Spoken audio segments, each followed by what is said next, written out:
मुरादाबाद जनपद के थाना मझौला अंतर्गत लाकड़ी फाजलपुर निवासी ब्रजबाला नामक महिला अधिवक्ता ने अपने मकान को अवैध कब्जे से मुक्त कराए जाने की मांग उठाई। ब्रजबाला एडवोकेट ने वरिष्ठ पुलिस अधीक्षक को एक प्रार्थना पत्र पेश किया, जिसमें कहा गया कि उन्होंने सुरेश कुमार शर्मा नामक व्यक्ति से थाना सिविल लाइन के अंतर्गत हिमगिरी कॉलोनी में एक मकान खरीदा था, जिस पर उनका कब्जा था। उनका आरोप है कि उनके मकान पर कुछ दिन बाद किराए पर रहने वाली राखी शर्मा पत्नी अभिषेक शर्मा ने मकान के ताले तोड़कर कब्जा कर लिया, जिसकी शिकायत थाना सिविल लाइन पुलिस में की गई, लेकिन कोई कार्रवाई नहीं हुई। उनके द्वारा कोर्ट का सहारा लिया गया और उसका सामान बाहर रखवा दिया गया। आरोप है कि पुलिस की मौजूदगी में राखी ने ताले तोड़कर मकान पर कब्जा किया।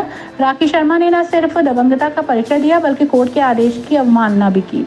वरिष्ठ पुलिस अधीक्षक से ब्रजबाला एडवोकेट ने कोर्ट के आदेश पर उसे कब्जा दिलाने और कब्जा करने वाली राखी नामक महिला के विरुद्ध कठोर कार्रवाई किए जाने की मांग की है।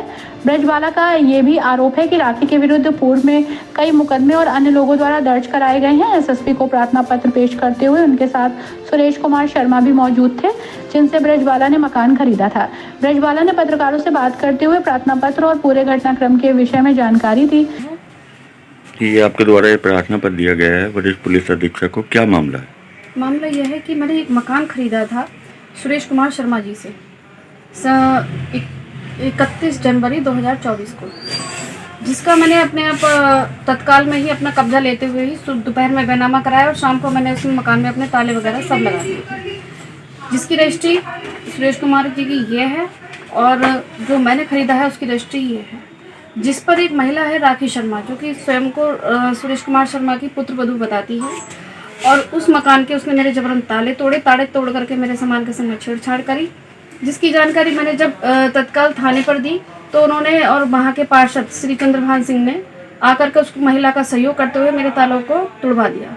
मेरी एक नहीं सुनी और वहाँ के वहाँ पर चौकी इंचार्ज, उस वक्त के चौकी इंचार्ज अनिल शर्मा जी ने कहा कि आप हमारे लिए कोई आदेश ला दीजिए जिससे कि हम आपका मकान को खाली करवा दें। तब मैंने जाकर के ये आदेश माननीय न्यायालय सिविल जज के यहाँ पर परितोषित किया, जिसमें कि उन्होंने आदेशित किया कि मेरी चौहद्दी से कोई भी छेड़छाड़ ना करी जाए, जिसका कि उनका आदेश ये है। अब इस महिला ने मेरे मकान के पुनः उसी प्रकार से ताले तोड़कर घुसने का जबरन प्रयास किया है, जिसमें वहाँ के एक लेपर्ड हैं राठी जी और उनके साथ में उसके से तो सेम बरादरी के हैं, और दूसरी बात यह है कि वो उसी क्षेत्र के हैं जिस क्षेत्र की वो महिला है, शामली मुजफ्फरनगर और बागपत वगैरह की, और उसका पूरा सहयोग करते हुए उन्होंने मेरा सामान, कल उस महिला का सामान मेरे मकान में जबरन रखवा दिया है। अच्छा, कोर्ट के आदेश पे आपने उस पर कब्जा ले लिया था? हाँ, मैंने अपना मकान ले पर कब्जा ले लिया था, क्योंकि उसको पुनः कब्जा करा दिया गया। हाँ, उस पे मेरे मकान पर जबरदस्ती कब्जा कराया है पुलिस वालों ने। कोर्ट के आदेश की भी अवहेलना? हाँ, कोर्ट के आदेश की भी उन पुलिस वालों ने अवहेलना की, जबकि मैं उनको बार बार दिखा रही थी कि भाई ये मेरा आदेश है, मेरे पास ये आदेश है, मेरा आदेश है, लेकिन उन्होंने मेरी एक ना सुनी। सिर्फ उसको प्रोटेक्ट इसलिए किया क्योंकि वो शर्मा बरादरी से थी। तो इस तरह से तो हम इस बरादरी के लोग, जाटव बरादरी के लोग तो कहीं समाज में रह ही नहीं सकते। फिर प्रार्थना पत्र के माध्यम से आपने क्या मांग की है? मेरे प्रार्थना पत्र के माध्यम से मेरी मांग ये है कि मेरे मकान को उस औरत से मुक्त कराया जाए, मेरे मकान पर मेरा पुनः कब्जा दिलाया जाए। इस दौरान सुरेश कुमार शर्मा से बात की गई तो उन्होंने कहा कि ब्रजबाला सच्चाई के रास्ते पर हैं और उन्होंने ब्रजबाला को मकान इसलिए बेचा था क्योंकि उन्होंने अपने बेटे अभिषेक शर्मा को अपनी चल अचल संपत्ति से बेदखल कर दिया। अब उनके बेटे का इस मकान पर कोई हक नहीं है। उनकी बहू राखी उन पर कब्जा करना चाहती है और न्याय विरुद्ध है। उन्होंने अपनी बात को जारी रखते हुए क्या कहा, आइए सुनते हैं। जी, आप कहाँ रहते हैं? मैं लाइन पर रहता हूँ। जी, आपने कोई मकान बेचा है? हाँ जी, बेचा मकान। किसके हाथ बेचा? ब्रजबाला सिंह को।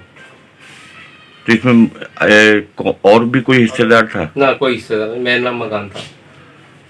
अच्छा, आपने जो ये इनके हाथ मकान बेचा है ब्रजबाला एडवोकेट के, तो इसमें राखी नाम की कोई महिला है, इनका आरोप है कि वो उस पर कब्जा करना चाहती हैं और बार बार उस पर कब्जा कर लेती हैं, तो क्या उनका भी कोई इसमें हिस्सा है? क्या है? ना, उसका कोई हिस्सा नहीं है। तो क्यों वो अपना बेवजह अपना दखल करती है? उसका कोई लेना देना नहीं इस मकान से। तो आप उसी मकान में रहते थे जो आपने बेचा है? नहीं, इसमें नहीं रहता था, मैं तो लाइन पर रहता था। अच्छा, ये मकान कहाँ पर है? ये हिमगिरी कॉलोनी में है। ये कब बेचा आपने इनके हाथ? ये 31 जनवरी 2024 को बेचा है। तो जब से इन्हीं का कब्जा था? हाँ, इन्हीं का कब्जा था, इनका ताला लगवा दिया था मैंने। अब क्या मामला आया सामने आपके? अब ये कि उन्होंने ताला तोड़ के मकानों में घुस गई उनके। तो आप क्या कहना चाहते हैं? हम ये कह रहे हैं, इनका जिन्होंने मकान खरीदा है उन्हीं को मकान मिल जाए।